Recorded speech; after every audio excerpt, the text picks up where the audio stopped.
Hello दोस्तों, कैसे हैं आप लोग। उम्मीद करते हैं अच्छे होंगे। दोस्तों, इस वीडियो में language English and Hindi practice set paper देखने वाले हैं। यह वीडियो बीपीएससी ट्री 4.0 के लिए अत्यंत आवश्यक है, तो आप लोग लास्ट तक जरूर बने रहिएगा। तो चलिए शुरू करते हैं क्वेश्चन नंबर फर्स्ट से। क्वेश्चन नंबर फर्स्ट है कि choose the most suitable English translation.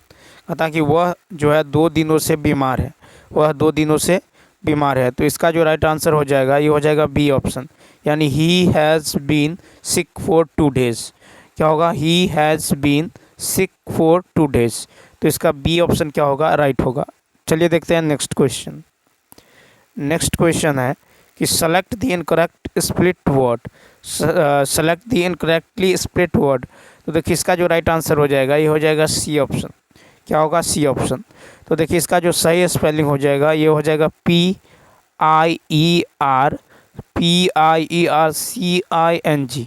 ठीक है, क्या होगा? PIERCING मतलब होता है भेदता हुआ।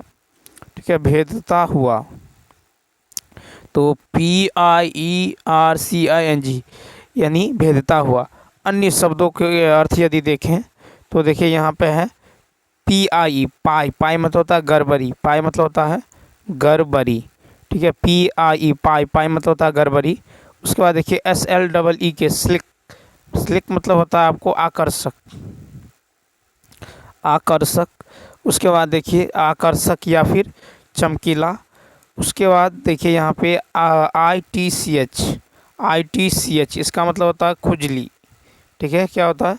खुजली, बेचैनी। नेक्स्ट क्वेश्चन देखिए, क्वेश्चन नंबर 3। क्वेश्चन नंबर 3 है कि what is the colour of sky. What is the colour of sky. तो इसका राइट आंसर होगा बी ऑप्शन, यानी the colour of sky is blue. ठीक है, क्या होगा? ब्लू। नेक्स्ट क्वेश्चन देखिए 4 है कि द सन राइजेज इन दी। देखिए तो 4 का हो जाएगा आपको C option, east. The sun rises in the east. क्या होगा? The sun rises in the east. Next question की यदि बात करें, उसके बाद देखिए क्वेश्चन नंबर 5। Question number 5।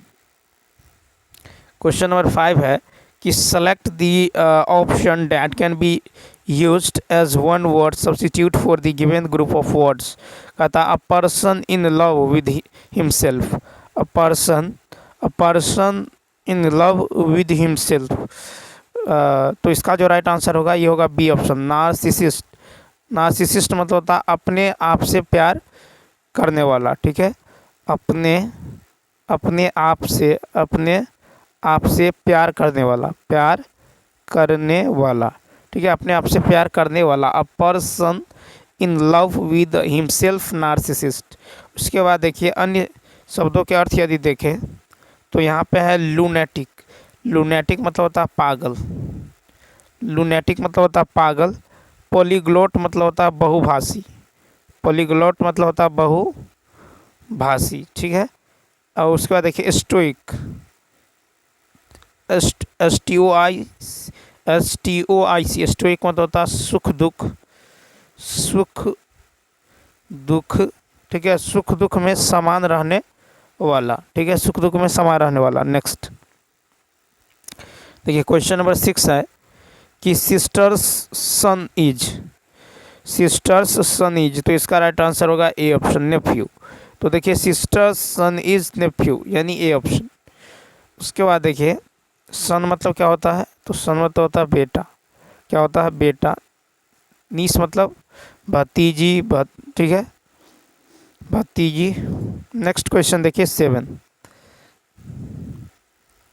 7 है कि select the most appropriate antonym of the given word hospitality.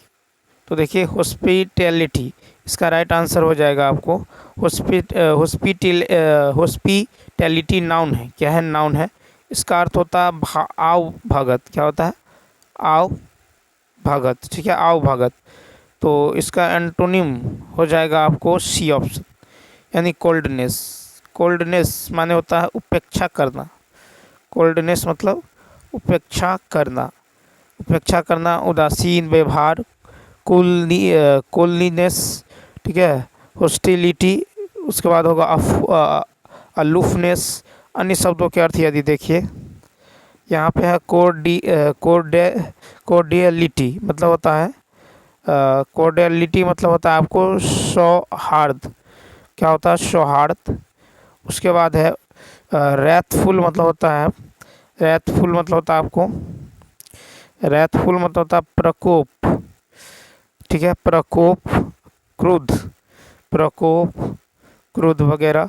उसके बाद है आपको कॉम्प्लेंट। देखिए COMPLAINT, कॉम्प्लेंट मतलब होता है शिकायत।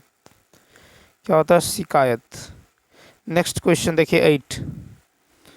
क्वेश्चन नंबर 8 है कि choose the correct meaning of the given idiom. कहता skeleton in the cupboard, in the cupboard. तो देखिए 8 का जो हो जाएगा, यानी इसका अर्थ होता है गुप्त भेद। ठीक है, ठीक है, इस इडियम का अर्थ होता है गुप्त भेद, यानी बी ऑप्शन, यानी an embarrassing fact to be kept secret. ठीक है, तो इसका जो राइट आंसर हो जाएगा ये होगा बी ऑप्शन। उसके बाद देखिए क्वेश्चन नंबर 9। और देखिए यहाँ से जो है हिंदी शुरू होता है। 9 है कि 3 में 9 13 में, इस लोकोकित का अर्थ क्या है? तो 9 का होगा सी, नगण्य। 3 में 9 13 में लोकोकित का अर्थ है नगण्य। लोकोकित को कहावत भी कहते हैं। किसी घटना या किसी कहानी से संबंधित अनुभव के सार को व्यक्त करने वाली प्रसिद्ध उक्ति या कथन को लोकोकित कहते हैं। कहावत के द्वारा गागर में सागर भरने जैसी बात होती है। नेक्स्ट कहता साथियों हार्दिक स्वागत, इस वाक्य में कौन सा कारक है? तो 10 का होगा ए, संबोधन कारक। तो साथियों हार्दिक स्वागत वाक्य में संबोधन कारक है। संज्ञा अथवा सर्वनाम के जिस रूप से उसका संबंध वाक्य के किसी दूसरे शब्दों के साथ, विशेषतः क्रिया के साथ ज्ञात हो, उसकी इसको कारक कहते हैं। ठीक है, संबोधन कारक जिस शब्द से किसी को पुकारने का बोध हो उसे संबोधन कारक कहते हैं। संबोधन कारक का चिन्ह है हे, हो, अजी, ए, ऐ, अरे आदि। हिंदी में 8 कारक है। क्वेश्चन नंबर 11 है कि इनमें से अभ्युदय शब्द का सही संधि विच्छेद कौन सा है? तो 11 का होगा बी, अभिजोर उदय। अभ्युदय शब्द का सही संधि विच्छेद होगा अभिजोर उदय। 2 वर्णों के मेल से उत्पन्न विकार को संधि कहते हैं। ठीक है, जो शब्द संधि से बने उनके खंड को अपने पूर्व रूप में रखना अथवा संधि को जो है तोड़ना संधि विच्छेद कहलाता है। ठीक है, संधि के 3 प्रकार जो है होते हैं। पहला स्वर संधि, व्यंजन संधि और विसर्ग संधि। क्वेश्चन नंबर 12 है कि इनमें से कौन सी भाषा भारतीय संविधान की 8वीं अनुसूची में शामिल नहीं है? तो 12 का होगा ए ऑप्शन। तो देखिए विकल्पों में से मगही भाषा जो है भारतीय संविधान की 8वीं अनुसूची में शामिल नहीं है। ठीक है, तो मगही भाषा जो है ये 8वीं अनुसूची में शामिल नहीं है। भारतीय संविधान में के 8वीं अनुसूची जो है भाषाओं से संबंधित है। मूल संविधान में 8वीं अनुसूची में 14 भाषाओं का समावेशन किया गया था। वर्तमान में भारतीय संविधान में जो है 22 भाषाओं का समावेश है। भारत का राजभाषा हिंदी है। ठीक है, भारत का राजभाषा क्या है? हिंदी। नेक्स्ट क्वेश्चन नंबर देखिए 13। कहता है हिंदी में कुल कितने वर्ण हैं? हिंदी में कुल कितने सर्वनाम हैं? तो राइट आंसर होगा सी, हिंदी में कुल 11 सर्वनाम है। हिंदी में कुल 11 सर्वनाम है। ठीक है, देखिए हिंदी में कुल 11 सर्वनाम निम्नलिखित है, जैसे मैं, तू, आप, यह, वह, जो, सो, कोई, कुछ, कौन, क्या। हिंदी में सर्वनाम के 6 भेद है। पुरुषवाचक सर्वनाम, निश्चयवाचक सर्वनाम, अनिश्चयवाचक सर्वनाम, संबंधवाचक सर्वनाम, प्रश्नवाचक सर्वनाम, निजवाचक सर्वनाम। संज्ञा के बदले प्रयोग में जो शब्द आता है उसे सर्वनाम कहते हैं। नेक्स्ट है निम्नलिखित में से कौन सा शब्द तत्सम है? निम्नलिखित में से कौन सा शब्द तत्सम है? तो बी ऑप्शन, वर्षा। वर्षा का तद्भव रूप बरसात होता है।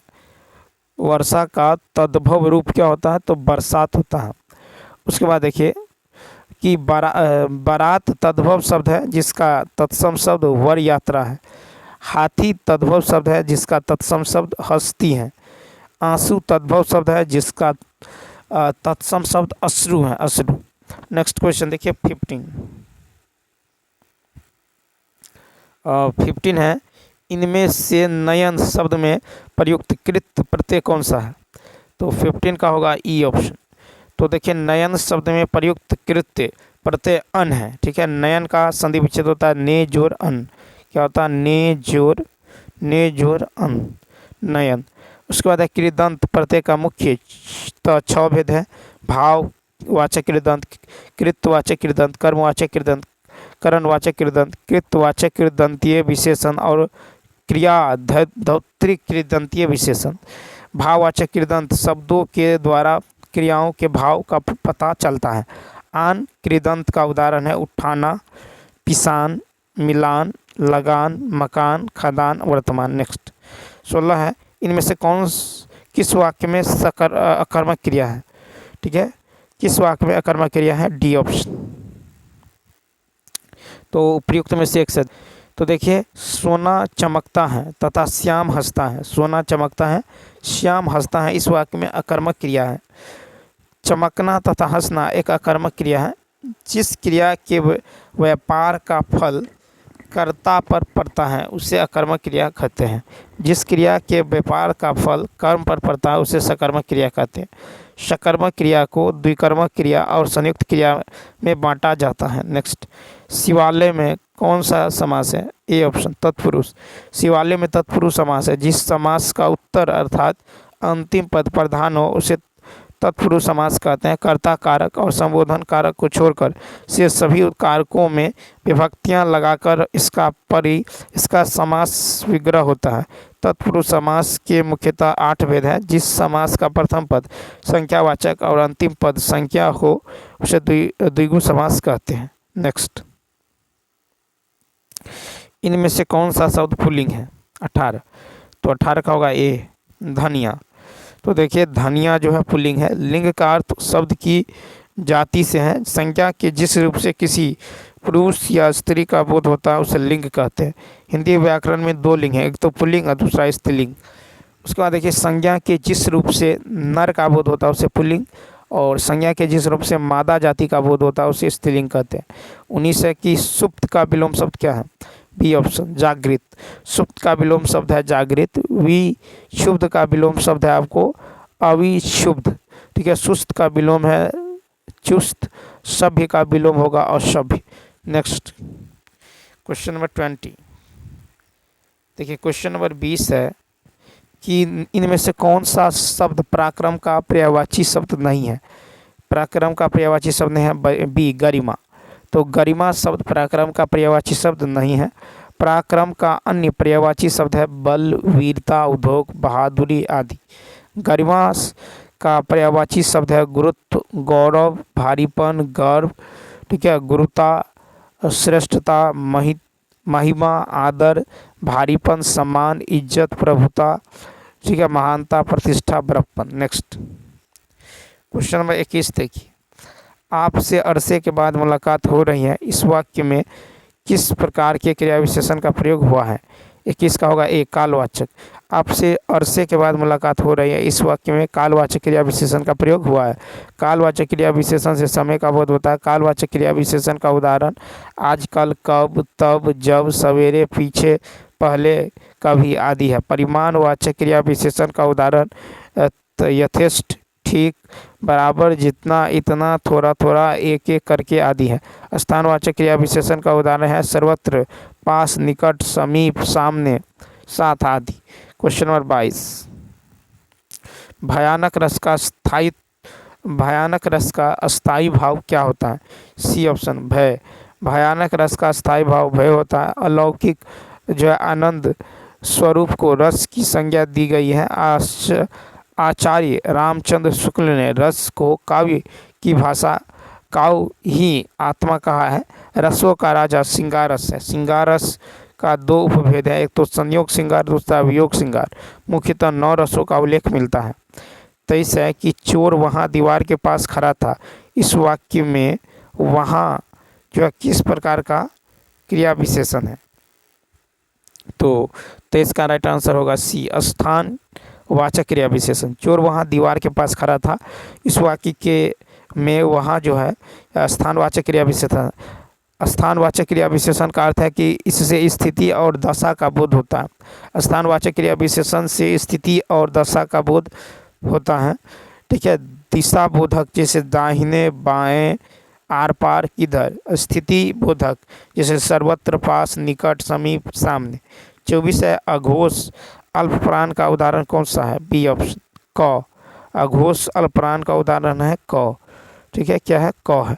उसके बाद देखिए, कहता नाद की दृष्टि से जिन व्यंजन वर्णों के उच्चारण में स्वर तंत्र या झंकृत होती हैं वे घोष, और जिनमें ऐसी झंकृत नहीं होती हैं वे अघोष कहलाते हैं। घोष वर्ण में केवल नाद का प्रयोग होता है, जबकि अघोष में केवल श्वास का प्रयोग होता है। उच्चारण में वायु प्रक्षेप की दृष्टि से व्यंजनों के दो भेद हैं, एक तो अल्पप्राण, दूसरा है महाप्राण। जिसके उच्चारण में श्वास पूर्ण रूप से अल्प मात्रा में निकले उसे जो है इसमें हाकार जैसी ध्वनि नहीं होती है, उन्हें अल्पप्राण व्यंजन कहते हैं। क्वेश्चन नंबर 25, कदा शुद्ध वर्तनी वाले शब्द का चयन कीजिए। तो 25 का होगा बी, चिन्ह। क्या होगा? चिन्ह। तो देखिए शुद्ध वर्तनी वाले शब्द है चिन्ह, यानी बी ऑप्शन। नेक्स्ट देखिए 26 से 30 तक जो है गद्यांश को पढ़ के आंसर देना है। कहता घोड़ों की टापों की आवाज़ सुनकर ममता भयभीत हो गई। पथिक ने कहा वह स्त्री कहाँ गई है, उसे खोज निकालो। ममता छिपने के लिए अधिक सचेत हुई। वह जो है मृगदाव में चली गई। दिन भर उसमें से निकली। संध्या में जब उन लोगों के जाने का उपक्रम हुआ तो ममता ने सुना पथिक घोड़े पर सवार होते हुए कहा था कि मिर्जा, उस स्त्री को मैं कुछ न दे सका, उसका घर बनवा देना, क्योंकि मैंने विपत्ति में यह विश्राम पाया था। यह स्थान भूलना मत। फिर है कि चौसा के मुगल पठान युद्ध को बहुत दिन बीत गए। ममता अब 70 वर्ष की वृद्धा है। वह अपनी झोंपड़ी में एक दिन पड़ी थी। उसका जीर्ण कंकाल खांसी से गूंज रहा था। ममता ने जल पीना चाहा। एक स्त्री ने घड़ा से जल पिलाया। सहसा एक अश्वारोही झोपड़ी के द्वार पर दिखाई पड़ा। मिर्जा ने जो चित्र बना कर दिया था इसी जगह का होना चाहिए। बुढ़िया मर गई होगी। अब किससे पूछूं कि एक दिन शहंशाह हुमायूं ने किस छप्पर के नीचे विश्राम किया था। अब देखिए क्वेश्चन नंबर 26 है कि हुमायूं में कौन सा गुण था। देखिए हुमायूं में कौन सा गुण था? तो कृतज्ञता। ठीक है, हुमायूं में कृतज्ञता गुण था। नेक्स्ट फिर है ममता दिन भर बाहर क्यों नहीं निकली? तो बी ऑप्शन, वह डरी हुई थी। ठीक है, ममता दिन भर बाहर क्यों नहीं निकली? क्योंकि वह डरी हुई थी। ठीक, उसके बाद देखिए नेक्स्ट क्वेश्चन देखिए, घोड़ों की टापों की आवाज़ सुनकर ममता जो है भयभीत हो गई। ममता डर कर जो है मृग दाव में दिन भर रही। नेक्स्ट क्वेश्चन नंबर देखिए 28। क्वेश्चन नंबर 28 है कि निम्नलिखित में से बुढ़िया को क्या नहीं था? तो 28 का होगा सी, सामर्थ्य। तो क्या नहीं था? तो सामर्थ्य नहीं था। नेक्स्ट क्वेश्चन 29, अश्वारोही वहाँ क्यों आया था? तो 29 का होगा ए, बुढ़िया को ढूंढने के लिए। ठीक है, बुढ़िया को ढूंढने के लिए। नेक्स्ट देखिए क्वेश्चन नंबर 30 है कि गद्यांश में पथिक किसे कहा है? 30 का होगा बी ऑप्शन, हुमायूं को। तो गद्यांश में पथिक जो है हुमायूं को कहा है। तो चलिए दोस्तों इस वीडियो में इतना ही। यदि यह वीडियो अच्छा लगा हो तो लाइक, शेयर और सब्सक्राइब करना न भूलें। साथ ही साथ कमेंट करके बताइए यह वीडियो आपको कैसा लगा। तो चलिए मिलते हैं नेक्स्ट वीडियो में। Thanks for watching.